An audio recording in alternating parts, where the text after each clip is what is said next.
Oi, meu nome é Daniel, tenho 41 anos. Às 2 da manhã de uma terça-feira, ela bateu na minha porta encharcada de chuva, com o rímel escorrendo pelas bochechas, perguntando se podia tomar banho aqui em casa. Eu disse: só se você não se arrepender depois.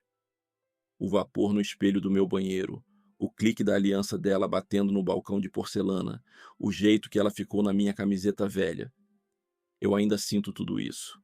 Quando ela estava na minha cozinha, descalça e tremendo, ela sussurrou: algumas coisas são mais seguras quando a gente nunca dá nome a elas.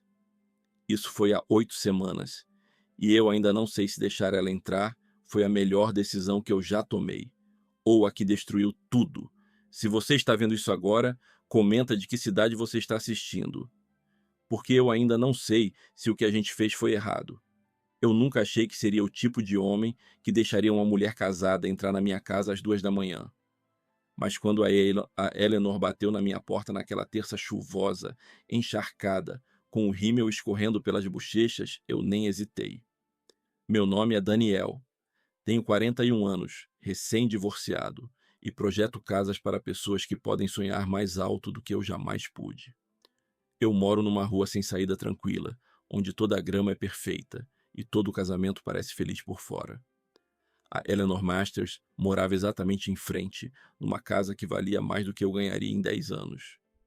Eu já tinha sido o arquiteto dela uma vez, 3 anos atrás, quando ela quis reformar a sala de sol. Reuniões profissionais viraram conversas longas sobre luz, espaço e sobre como um cômodo deveria parecer por dentro. Ela tinha opinião sobre tudo, opiniões fortes, e não tinha medo de contestar as minhas ideias. A maioria dos clientes, Marco, só concorda com a cabeça e assina o cheque. A Eleanor me fazia pensar, mas isso era trabalho. Isso, isso era outra coisa completamente diferente. A chuva caía forte, havia horas quando meu celular vibrou no criado mudo. 2 tipo no 01. A mensagem tinha só 2 palavras. Você tá acordado? Eu me sentei na cama, encarando o bom nome dela na tela. A Eleanor nunca mandava mensagem. A gente mal se falava, só aqueles acenos educados quando acontecia de estarmos do lado de fora ao mesmo tempo. Antes que eu conseguisse responder, ouvi uma batida suave na porta da frente. Vesti um jeans e uma camiseta e desci descalço. Pelo olho mágico, vi ela parada sob a luz da minha varanda, com os braços abraçados ao próprio corpo, tremendo. O cabelo loiro, normalmente impecável, estava grudado na cabeça, e a blusa branca cara dela estava quase transparente de tão encharcada. Eu abri a porta. Desculpa, ela disse na hora, com a voz quase um sussurro. Eu sei que isso é. Eu não devia estar aqui. O que aconteceu? Ela olhou de volta para a casa dela, depois para mim. Eu posso. Eu poderia usar seu chuveiro? O meu tá quebrado e o Greg tá. Ela deixou a frase morrer sem terminar. Greg era o marido dela. 52 anos, bem-sucedido. O tipo de homem que usa terno no fim de semana e atende ligação durante jantar em família. Eu o tinha encontrado algumas vezes durante a reforma. Ele tinha um jeito de olhar para você como se estivesse calculando o seu valor. Só se você não se arrepender depois, eu disse, dando um passo para o lado para deixar ela entrar. Ela parou no batente. A água pingava no meu assoalho de madeira. Eu já me arrependo da maioria das coisas que eu faço. O que é mais uma? Peguei uma toalha no armário de roupa de cama e entreguei a ela. Lá em cima, primeira porta à direita. Tem roupa limpa na cômoda se você precisar. Ela assentiu e subiu. Um momento depois, ouvi a porta do banheiro fechar e, em seguida, o som do chuveiro ligado. Eu fiquei parado na cozinha, com o coração batendo forte, por motivos que eu não queria nomear. Ou talvez eu soubesse exatamente o nome. E esse era o problema. A Eleanor sempre mexeu comigo de um jeito que eu tentava não perceber. 3 anos atrás, nas nossas reuniões, eu me pegava observando como ela atravessava um ambiente, como tocava as superfícies quando estava pensando, como inclinava a cabeça quando discordava do que eu dizia. Ela era bonita, mas não era só isso. Ela era viva, de um jeito que deixava tudo ao redor mais nítido. E ela era casada. totalmente, absolutamente fora de alcance. Eu fiz chá enquanto ela tomava banho, Earl Grey com limão, porque eu lembrava que era isso que ela pedia naquele café onde a gente se encontrava para falar dos planos da sala de sol. Minhas mãos tremiam um pouco enquanto eu colocava as xícaras no balcão. 20 minutos depois, ela desceu usando uma das minhas camisetas velhas da faculdade e uma calça de moletom minha, ambas largas demais nela. O cabelo ainda estava úmido, solto em volta dos ombros. Eu nunca tinha visto ela sem maquiagem. Ela parecia mais jovem, mais vulnerável. Melhor? Eu perguntei. Muito. Ela aceitou o chá, envolvendo a caneca com as duas mãos. Obrigada. Por isso. Por não fazer perguntas. Eu imagino que você vai me contar o que quiser contar. A gente sentou na minha mesa de cozinha. A que eu mesmo tinha construído quando me mudei. O silêncio se esticou entre nós. Não exatamente desconfortável, mas carregado de alguma coisa. Eu briguei com o Greg, ela disse por fim. Por causa da Lila, por causa de dinheiro, por causa de... tudo, na verdade. Ele disse umas coisas, eu disse outras. Ela deu um gole no chá. Eu só precisava sair daquela casa por um tempo. Lila era a filha deles, 19 anos, em casa da faculdade naquele fim de semana. Uma menina doce, sempre educada quando me via do lado de fora. E o chuveiro? Tá mesmo quebrado? A Eleanor deu um sorriso. O primeiro sorriso de verdade naquela noite. Não. Isso foi só mais fácil do que explicar. Então, você atravessou a rua na chuva por quê? Porque sua luz estava acesa. Porque você é a única pessoa que eu conheço que não dorme. Ela hesitou. Porque eu sabia que você não ia me mandar embora. Ela estava certa. Minha série e insônia tinha piorado muito depois que o divórcio foi finalizado 6 meses atrás. Eu passava muitas noites nessa mesa, trabalhando em projetos ou só encarando a janela. E sim, às vezes eu olhava as luzes da casa dela, me perguntando se ela também não estava acordada. Eu vejo você às vezes, ela continuou, como se tivesse lido meus pensamentos. De madrugada, andando aí embaixo. É reconfortante, eu acho, saber que tem mais alguém acordado.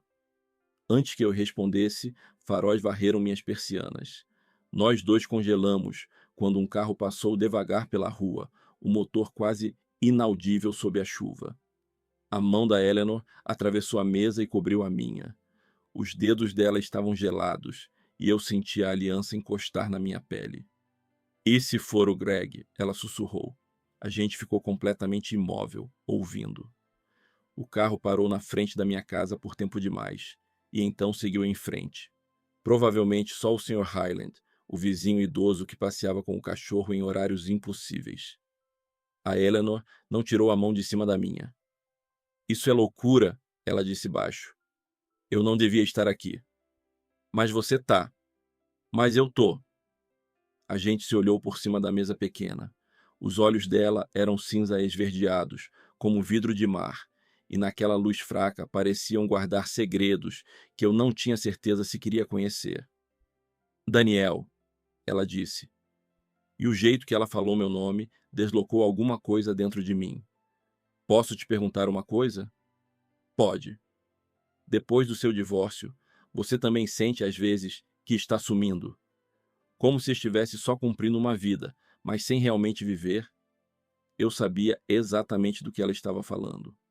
Todo dia. Eu achei que ia ficar mais fácil. Casamento, eu digo.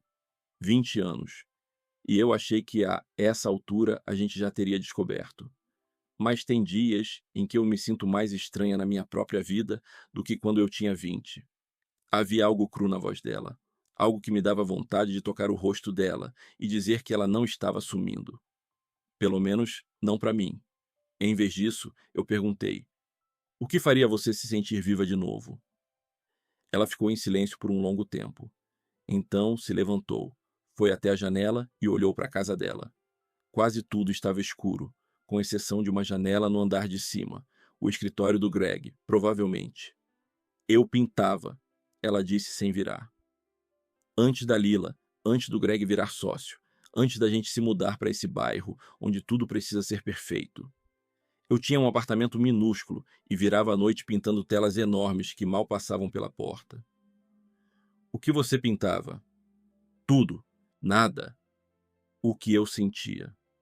Ela encostou a ponta dos dedos no vidro. O Greg diz que é perda de tempo. Diz que eu tenho tudo que eu preciso para ser feliz. O que você acha?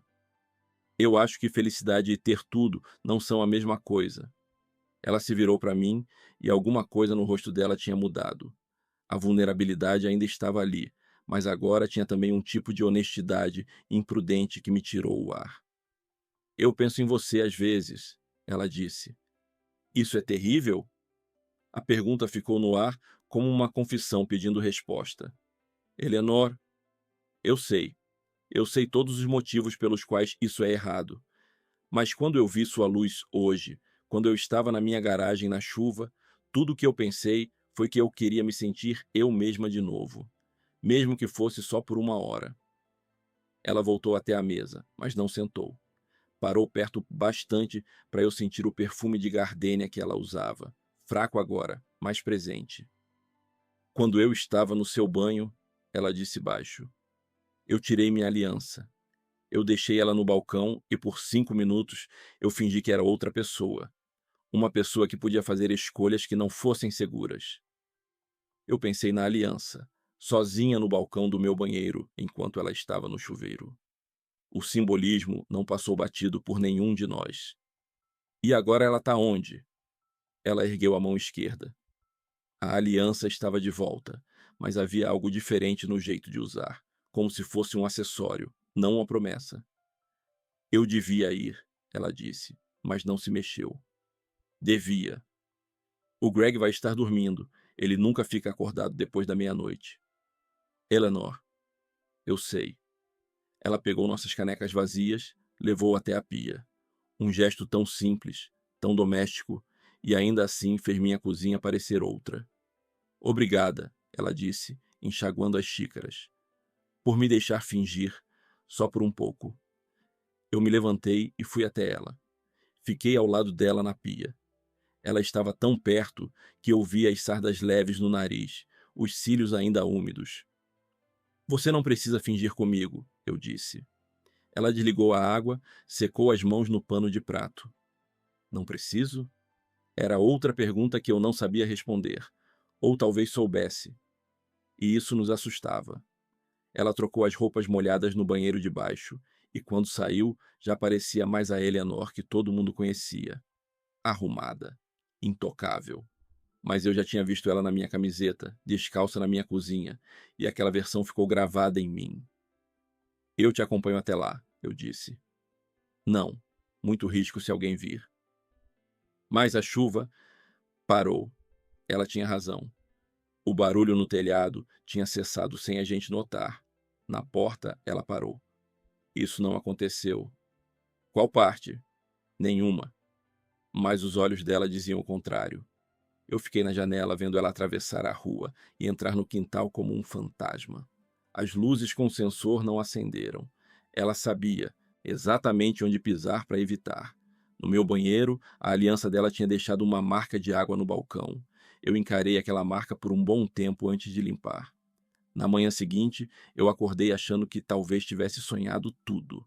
Mas lá estava a toalha úmida no cesto e o cheiro fraco de gardênia ainda agarrado à minha camiseta. Eu fiz café e abri o e-mail, como em qualquer manhã. Uma mensagem de um cliente em Portland, outra do meu advogado, sobre papelada. Nada da Eleanor. Pela janela da cozinha, eu via a casa dela. O Mercedes do Greg não estava. Ele provavelmente saiu cedo para o escritório como sempre. A BMW da Eleanor estava na garagem. Perto do meio-dia, vi a Lila chegar no ondinha dela, em casa para o fim de semana, como quase toda sexta. Ela acenou para mim pela janela, um gesto alegre que fez a culpa me apertar o estômago. O que ela acharia se soubesse que a mãe passou 2 horas na minha casa ontem à noite, usando minhas roupas, me contando que se sentia invisível? Eu me obriguei a trabalhar. Tinha desenhos para finalizar para um cliente de Vancouver, alvarás para providenciar. Coisas normais, seguras, profissionais. Coisas que não tinham nada a ver com olhos cinza esverdeados e com o jeito que alguém podia dizer seu nome como uma oração. Mas foi impossível me concentrar. Cada vez que eu ouvia uma porta de carro ou passos na calçada, eu olhava pela janela. Não exatamente esperando ver a Eleanor, mas também não esperando que eu não visse. Às 3 da tarde, meu celular vibrou. Uma mensagem de um número que eu não tinha salvo, mas que eu soube na hora de quem era. Obrigada por ontem, desculpa. Eu encarei a mensagem por 10 minutos antes de responder. Não tem nada para se desculpar. A resposta veio rápido. Não tem mesmo? E então, nada. Nenhuma resposta depois disso, enquanto eu digitava e apagava 10 frases diferentes. O que dava para dizer? Que ela tinha razão em se desculpar? Que a gente tinha cruzado uma linha que não dava para descruzar? Que eu tinha passado o dia pensando nela na minha cozinha, descalça, linda e triste? Naquela noite, a Becca ligou me chamando para um jantarzinho na casa dela. Só alguns vizinhos, ela disse. Nada demais. Becca era minha ex-esposa. O que parece complicado, mas não era. A gente sempre foi mais amigo do que casal, e nosso divórcio foi mais alívio do que dor para os dois. Ela ficou na casa 2 ruas abaixo, e conseguimos manter uma amizade leve que confunde algumas pessoas, mas funciona para nós. Quem vai? Eu perguntei, embora já suspeitasse. O Shane ali de baixo, aquele casal novo dos gêmeos, a Eleanor e o Greg. Claro. Não sei, Beck. Tenho muita coisa. Daniel, quando foi a última vez que você saiu dessa casa por um motivo que não fosse mercado ou reunião com cliente? Ela tinha razão. E talvez ver a Eleanor, num contexto normal, ajudasse a resetar o que tinha mudado entre nós. Talvez ver ela com o Greg, fazendo o papel da esposa perfeita, me lembrasse de todos os motivos pelos quais o que eu sentia era impossível. Que horas? 7. E não traz nada. Só vem. A sala de jantar da Becca estava quente e cheia de risadas quando eu cheguei. Ela sempre soube criar espaços acolhedores, fazer as pessoas se sentirem bem-vindas. Era uma das coisas que eu amava nela, e um dos motivos pelos quais eu sabia que ela merecia alguém que a amasse do jeito certo. Eleanor e Greg já estavam lá, sentados lado a lado no sofá antigo da Becca. A Eleanor usava um vestido azul marinho, que realçava os olhos, e o cabelo estava preso de um jeito que deixava o pescoço à mostra. Ela parecia exatamente a esposa do homem bem-sucedido, polida, intocável. Ela não olhou para mim quando eu entrei. O Greg se levantou para apertar minha mão, o aperto firme e um pouco tempo demais. Daniel, bom te ver. A Eleanor comentou que você ajudou com aquele vazamento na sala de sol semana passada. Eu olhei para Eleanor confuso. A gente não tinha falado de vazamento nenhum e eu definitivamente não tinha ido à casa dela. Mas ela encarava a taça de vinho como se ali tivesse as respostas do universo. Eu só dei uma olhada, eu disse com cuidado. Nada grave. Ainda assim, agradecemos. Não é, querida? A Eleanor levantou o olhar e por um segundo encontrou o meu. Sim, muito prestativo. O jantar foi agradável. Os Shen falaram da viagem ao Japão, o casal novo contou histórias da vida com gêmeos. Greg dominou quase todas as conversas, opinando sobre tudo, do imposto imobiliário até os melhores restaurantes. A Eleanor mal falou. Sorria na hora certa, ria quando era esperado, fazia tudo perfeito. Mas eu via o esforço, os ombros levemente rígidos, os dedos apertando o copo. A Eleanor está pensando em fazer aulas de arte, a Becca comentou durante a sobremesa. Não tá, El. Eu acho maravilhoso. A expressão do Greg mudou quase imperceptivelmente. Nós conversamos sobre isso, com a faculdade da Lila e o mercado do jeito que tá. Foi só algo que eu mencionei. A Eleanor cortou rápido. Nada sério. Mas eu lembrava do que ela tinha me dito sobre pintar, sobre virar noites em telas grandes demais, e de como o rosto dela tinha mudado só de falar nisso. Tem programas excelentes na faculdade comunitária, eu disse. Bem acessíveis. A atenção do Greg virou para mim, afiada, calculista. Você pinta, Daniel? Não, mas eu trabalho com muitos artistas. Colaboração faz parte da arquitetura. Entendo. Ele não parecia convencido. E como você sabia que a Eleanor se interessava por arte? A pergunta caiu como acusação. A Eleanor ficou imóvel ao lado dele. Ela mencionou, na consultoria da Sala de Sol, anos atrás. Não era totalmente mentira. A gente tinha conversado sobre arte, sobre como a luz transforma um espaço, sobre como cômodos devem sentir e não só parecer. O Greg assentiu devagar, mas os olhos ficaram em mim um segundo a mais do que deveriam. Depois, as pessoas foram para a sala tomar café e mais vinho. Eu fui para o deck dos fundos da beca pegar ar, tentando me livrar da sensação de que o Greg desconfiava de alguma coisa que ele não tinha motivo para desconfiar. Você tá quieto hoje. Eu virei e vi a Eleanor parada na porta de correr, contra a luz quente lá de dentro. Só cansado. Ela saiu pro deck e fechou a porta atrás dela. Ficamos sozinhos pela primeira vez desde a noite anterior, e a consciência disso vibrou no ar. Você não devia ter falado isso, das aulas de arte. Por que não? Se é algo que você quer. Não é sobre o que eu quero. Ela foi até o corrimão, apoiou as mãos nele, como se precisasse segurar alguma coisa firme. O Greg não gosta quando eu tenho ideias. Ideias sobre arte? Ideias sobre qualquer coisa que não caiba no plano dele para nossa vida. Eu me aproximei e fiquei ao lado dela no corrimão. O quintal da beca era calmo, mas entre nós havia tensão demais. Qual é o plano dele? Esposa perfeita, casa perfeita, família perfeita. Tudo como deve ser. Ela virou para mim. Sem sentimentos bagunçados, sem desejos inconvenientes, sem ficar acordada a noite toda porque você não consegue parar de pensar numa coisa que você não devia querer. A última parte saiu quase inaudível, mas eu ouvi. Eleanor, eu sei que isso é impossível. Ela olhou para dentro, onde dava para ver o Greg pela janela, gesticulando enquanto contava alguma história. Mas ontem, na sua cozinha, eu me senti eu mesma pela primeira vez em anos, e eu não consigo parar de pensar nisso. Eu também não. Era uma confissão que eu não planejei, mas era verdade. Eu tinha pensado o dia inteiro nas mãos dela na caneca, no jeito que ela ficou na minha camiseta, na vulnerabilidade na voz dela. Isso é perigoso, ela disse. Eu sei.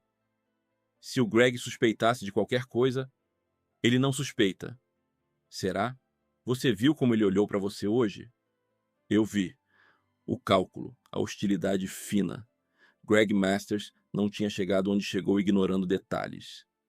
Talvez a gente devesse... Eu ia dizer que a gente devia se afastar, mas a Eleanor balançou a cabeça. Não. Não fala que a gente tem que ser inteligente, cuidadoso ou qualquer coisa que a gente já sabe. Ela virou para mim de frente.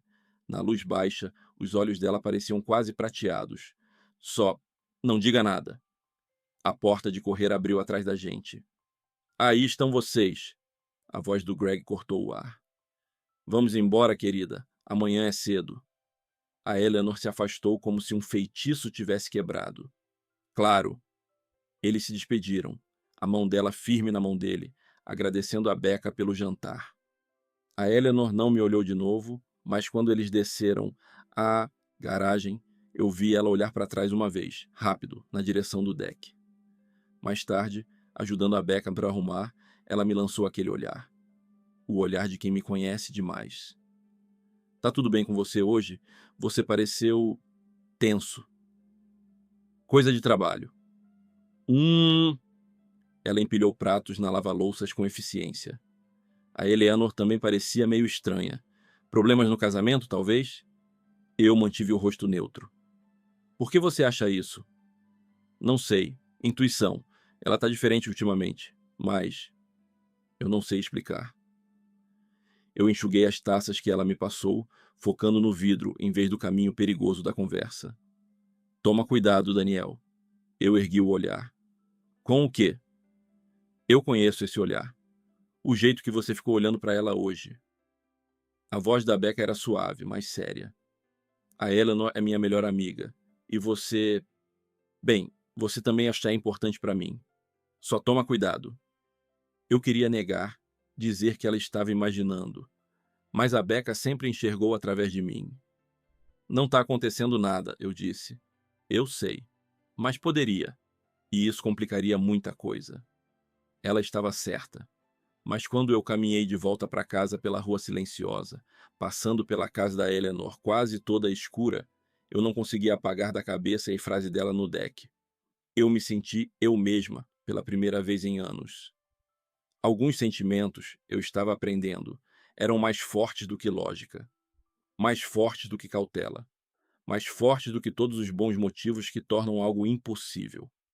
Na minha cozinha, eu fiz chá por hábito e me sentei à mesa, onde a Eleanor tinha se sentado menos de 24 horas antes.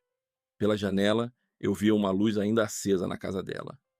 O escritório no andar de cima, onde o Greg provavelmente trabalhava até tarde, controlando a vida perfeita dele com planilhas e horários. Mas o quarto da Eleanor estava escuro. Eu me perguntei se ela estava acordada, pensando em coisas perigosas, pensando em momentos em que ela se sentia ela mesma, pensando em mim. Olhando para trás agora, eu acho que o verdadeiro problema começou com o cachecol. Foi 3 dias depois do jantar da Becca, e eu não tinha ouvido nada da Musos. A jornada Eleanor, desde aquela conversa sussurrada no deck. Uma parte de mim ficou aliviada. Talvez a gente tivesse criado juízo, percebido que o que quer que fosse aquilo precisava parar antes de ir longe demais. Mas outra parte, a parte que eu tentava ignorar, sentia falta dela. Sentia a falta do jeito que ela ficou na minha cozinha, desarmada e real. Eu estava trabalhando no meu escritório em casa quando a chuva começou de novo. Não a tempestade pesada de antes, mas uma garoa constante que deixava tudo cinza e fazia a tarde parecer noite. Pela janela, eu via Eleanor no jardim dela, cuidando das roseiras da estação. Ela usava um suéter creme e jeans escuro, o cabelo preso num rabo de cavalo, que fazia ela parecer mais jovem do que seus 39 anos. Quando a garoa apertou, ela juntou as ferramentas depressa, mas na pressa deixou o cachecol dela jogado numa das cadeiras da minha varanda. Eu nem sei por quanto tempo fiquei olhando para aquele cachecol. Era de seda, azul profundo com florzinhas douradas, e mesmo de dentro eu via ele encharcando na chuva. O razoável seria correr com ele até a porta dela, tocar a campainha e devolver com um sorriso educado. Vizinhança, segurança. Em vez disso, eu me vi do lado de fora, parado sobre a cadeira onde o cachecol tinha sido esquecido. Ele cheirava ao perfume dela. Aquela gardênia sutil que tinha ficado na minha cozinha por dias. Eu devia ter batido na porta dela. Devia ter devolvido na hora. Mas eu dobrei com cuidado e levei para dentro. Naquela noite, eu não consegui dormir. De novo. Eu ficava lembrando do que a Eleanor disse no jantar. Sem ficar acordada a noite toda, porque você não consegue parar de pensar numa coisa que você não devia querer. Ela tinha falado dela, mas podia muito bem ter descrito a minha semana inteira. Perto da meia-noite, eu tomei uma decisão que parecia inevitável e insana. Eu escrevi num papelzinho: para quando você precisar sumir de novo. Dobrei o cachecol por cima do bilhete e atravessei a grama molhada até a varanda dela. A casa estava escura, exceto por uma janela. O escritório do Greg, como sempre. Eu deixei o cachecol e o bilhete perto da porta, sob a cobertura, para não molhar. Quando eu voltei, ouvi o som suave de uma porta abrindo atrás de mim. Eu não virei, mas senti ela me observando atravessar o quintal. Quando cheguei na minha varanda, olhei para trás. A Eleanor estava na porta dela, o cachecol nas mãos, lendo o bilhete sob a luz fraca. Ela levantou o olhar e encontrou o meu, do outro lado do escuro entre as casas. Aí ela fez uma coisa que fez meu coração falhar. Ela apagou e acendeu a luz da varanda 2 vezes. Um sinal. Um reconhecimento. Uma resposta para uma pergunta que eu nem tinha feito em voz alta. Os dias seguintes passaram num tipo estranho de suspensão. A gente não falava, não mandava mensagem, nem acenava quando se via do lado de fora.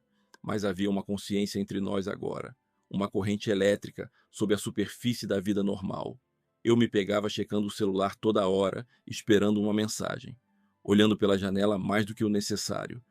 Indo para o jardim da frente sem motivo real, só por garantia de que eu poderia ver ela.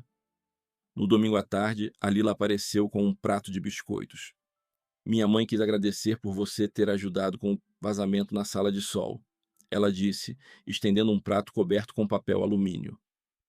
Ela falou que você não quis receber nada. Eu não tinha ajudado com vazamento nenhum, mas aceitei os biscoitos com um sorriso. Diz pra ela que não foi nada.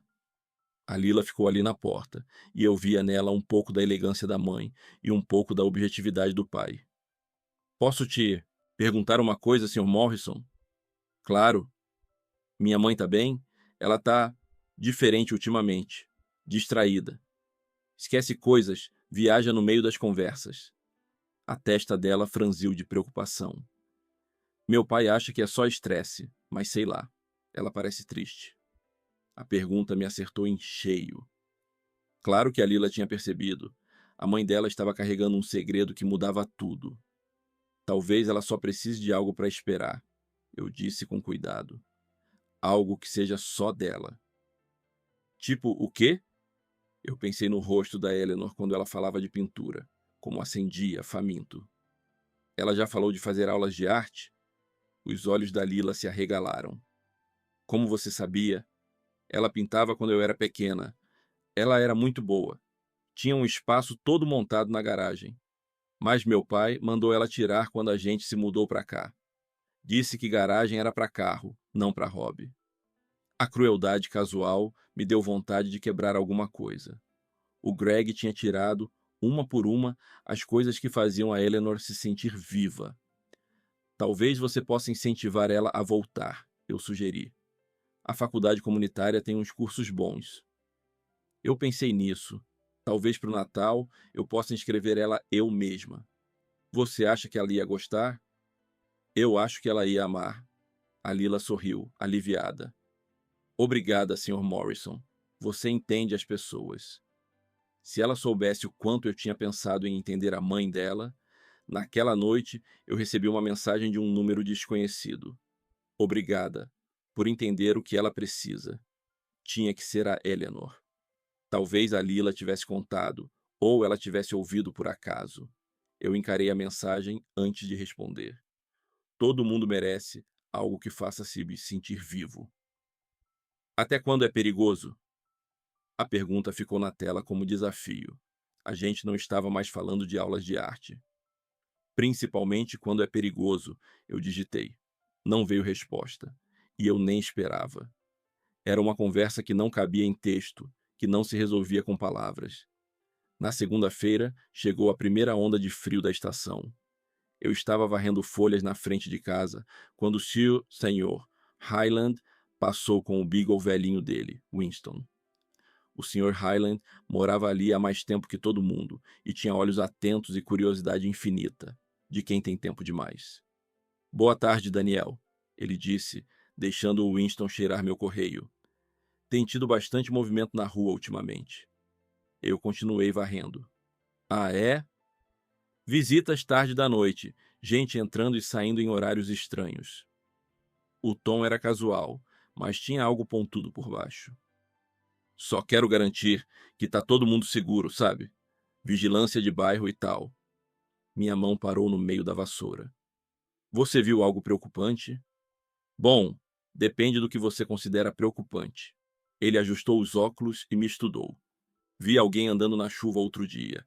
Uma pessoa menor, andando com propósito. Parecia que sabia exatamente aonde ia. Eleanor. Ele tinha visto a Eleanor indo até minha casa. Deve ter sido alguém passeando com um cachorro, eu disse, forçando naturalidade. Talvez. Embora eu não tenha visto cachorro nenhum. O sorriso dele foi de quem sabe demais. Só achei que você devia saber. As pessoas reparam nessas coisas num bairro como este. O aviso estava claro. O que quer que existisse entre Eleanor e eu não era invisível. Naquela tarde, a Eleanor mandou outra mensagem. Você consegue me encontrar em algum lugar neutro? A gente marcou no mesmo café onde tínhamos feito reuniões 3 anos antes. 20 minutos fora do bairro, longe o suficiente para não encontrar ninguém conhecido. Eu cheguei primeiro e escolhi uma mesa no canto, onde dava para conversar sem chamar atenção. Eleanor chegou 10 minutos depois, nervosa e linda, de um jeito que doía. Eu não consigo parar de pensar naquela noite, ela disse sem rodeio, sentando à minha frente. Na sua cozinha. Como foi dizer a verdade sobre alguma coisa pela primeira vez em anos? Eleanor, eu sei todos os motivos pelos quais isso é impossível. Eu fiz uma lista, inclusive. Quer ouvir? Eu não queria, mas assenti. Eu sou casada. Você é amigo da minha filha. Você é ex-marido da Becca. Eu sou mais velha que você. A gente mora em frente um do outro. O Greg acabaria com nós dois se descobrisse. Minha vida inteira explodiria. Ela respirou trêmula. Esqueci algum? A diferença de idade não é tão grande, eu disse. E nós dois sabíamos que não era esse o ponto. Daniel. Ela estendeu a mão e tocou a minha de leve. Eu preciso que você me diga para ir embora. Eu preciso que você seja a pessoa responsável aqui, porque eu não acho que eu consigo. O certo seria dizer exatamente isso. Dizer que a gente é adulto, que reconhece o impossível e se afasta antes de machucar alguém. Em vez disso, eu virei minha mão e entrelacei os dedos nos dela. Eu não consigo, eu disse baixo. Eu devia, mas não consigo. Por quê? Porque naquela noite, na minha cozinha, você não estava fingindo ser outra pessoa. Você estava sendo você. Eu procurei as palavras. E essa pessoa vale a pena, vale o risco. Os olhos dela se encheram de lágrimas que ela não deixou cair. Você não entende o que está dizendo, o que isso pode custar. Eu entendo que você se sente invisível na própria vida. Eu entendo que você acende quando fala de pintura e que faz anos que você não encosta num pincel porque alguém te convenceu de que era perda de tempo. Eu me inclinei, baixando a voz. Eu entendo que você bateu na minha porta às 2 da manhã porque precisava se sentir real de novo, nem que fosse por uma hora. E você? O que você ganha com isso? Era justo. O que eu ganhava ao cair por uma mulher casada do outro lado da rua, com um marido que já observava demais e com uma melhor amiga que era minha ex-esposa? Você me faz querer estar acordado, eu disse. Não acordado de insônia. Acordado de verdade. Presente. Quando eu tô com você, o resto para de parecer que eu só tô vivendo no automático. A gente ficou em silêncio, mãos ligadas sobre a mesa, entendendo que tinha cruzado outra linha. E agora? Ela perguntou. O que a gente faz? Eu não sei, mas eu acho que eu não consigo mais fingir que isso não existe. Eu também não. Ela apertou meus dedos uma vez e soltou. Isso dá medo. As melhores coisas costumam dar. Ela quase sorriu. Desde quando você virou otimista? Desde uns 5 dias atrás, quando uma mulher apareceu na minha porta na chuva e me lembrou como é querer alguma coisa. Dessa vez ela sorriu de verdade. Brilhante. Devastador. Você vai partir meu coração, né? Provavelmente. E você vai partir o meu também. E mesmo assim vale a pena? Eu pensei nela na minha camiseta, descalça na minha cozinha. Pensei no jeito que ela falava de pintura. Pensei no jeito que ela me fazia sentir vivo. Me pergunta daqui a alguns meses. A Eleanor saiu primeiro, dizendo que tinha uma coisa para resolver antes da Lila chegar. Eu fiquei no café mais uma hora, tentando processar o que a gente tinha decidido, sem decidir nada. Quando eu finalmente cheguei em casa, tinha um carro que eu não reconheci parado na minha garagem. Eu parei, e o Greg Masters desceu do lado do motorista. Meu sangue gelou.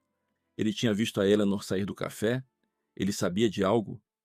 Daniel, ele disse, vindo com a mão estendida, como se fôssemos amigos. Espero que não se importe de eu passar sem avisar. Eu apertei a mão dele e notei o aperto firme, o contato visual prolongado. O que você precisa, Greg? Eu queria falar sobre a Eleanor, sobre essas aulas de arte que ela tem mencionado.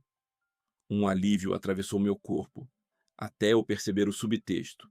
Era sobre as aulas. E sobre eu. Ah, é? A Lila comentou que você acha que seria bom para minha esposa, um escape criativo. O tom era medido, mas a ponta estava lá. Eu aprecio sua preocupação, mas acho que você entendeu mal a situação. Como assim? A Eleanor passa por fases: pintura, cerâmica, fotografia. Ela se empolga com alguma coisa a cada poucos anos, gasta uma fortuna em material e curso, e depois perde o interesse. Ele sorriu sem calor. É o jeito dela. Eu aprendi a poupar nós dois de frustrações, desencorajando com jeitinho essas aventuras. O modo como ele falava da Eleanor, como se ela fosse uma criança, me encheu de raiva. Talvez dessa vez fosse diferente, eu disse. Talvez. Mas eu conheço minha esposa melhor do que qualquer um. A ênfase em minha esposa foi deliberada. Ela é mais feliz com estrutura, rotina, liberdade demais só. Deixa ela ansiosa. Era mentira e nós dois sabíamos. No fim, a decisão é dela, eu disse. O sorriso do Greg afinou. É, quer dizer, na prática, eu que organizo finanças, agenda, obrigações da família. A Eleanor já tem muita responsabilidade. Comigo, com a Lila, com a nossa vida. Colocar mais uma coisa no prato dela não seria justo com ninguém. O recado era claro. Para de dar ideia. Para de chegar perto. Eu entendo, eu disse, entendendo sem concordar. Ótimo. Fico feliz que conversamos. Ele olhou minha casa, o jardim bem cuidado, o jeito óbvio que eu mantinha tudo em ordem. Você construiu uma vida boa aqui, Daniel. Seria uma pena se algo atrapalhasse isso. A ameaça foi sutil, mas não era dúvida. Greg Masters não tinha chegado onde chegou sendo sutil, mas era capaz quando queria. Depois que ele foi embora, eu fiquei na garagem, olhando o sol baixar atrás da casa da Eleanor. Uma por uma, as luzes se acenderam lá. A cozinha, onde ela provavelmente fazia jantar, o quarto da Lila, o escritório do Greg. Meu celular vibrou. Mensagem da Eleanor. O Greg acabou de chegar. Aconteceu alguma coisa? Eu encarei a tela, lembrando o sorriso frio dele, as ameaças disfarçadas, o jeito que ele falava dela como posse. Tá tudo bem, eu digitei. Era mentira, mas a verdade era grande demais para caber numa mensagem. Tem certeza? Não. Eu não tinha certeza de nada. Mas a visita do Greg deixou uma coisa muito clara. O que quer que existisse entre nós já estava sendo observado. Você consegue sair amanhã? Mesmo lugar, mesma hora? A resposta veio rápido. Eu vou tentar. Naquela noite, eu fiquei acordado pensando em situações impossíveis e nas pessoas corajosas ou insensatas, o bastante para viver dentro delas, pensando na diferença entre ser amado e ser possuído, pensando no rosto da Eleanor quando ela falava de voltar a se sentir viva. Do lado de fora, a casa dela estava escura, exceto pelo escritório do Greg. Mas, em algum momento, perto das 2 da manhã, eu vi uma sombra passar pela janela da cozinha. Alguém pegando água, talvez. Alguém que também não conseguia dormir. Eu me perguntei se ela estava pensando em café, em linhas cruzadas e nessa possibilidade aterrorizante. A de que algumas coisas valem o risco, mesmo quando você não consegue ver como elas terminam, principalmente quando. E foi assim que eu aprendi que algumas portas, depois de entreabertas, ficam quase impossíveis de fechar. Não importa quantas pessoas estejam observando, esperando você cometer um erro que vai mudar tudo.